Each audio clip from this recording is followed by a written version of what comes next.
It is a chore to live next door to a boar that snores I hid by the stove, tore my robe when I dove, all because of the snores of that boar from next door. I went to the store to get something more for my ears that are sore from the snores of that boar.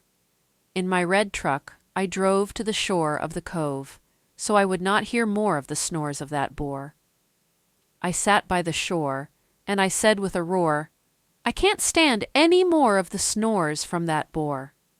I went back to my home, called him up on the phone, and said, Please, Mr. Boar, do not snore any more. Sure, said the boar, I will not snore any more. It's not a chore to live next door to a boar who doesn't snore any more.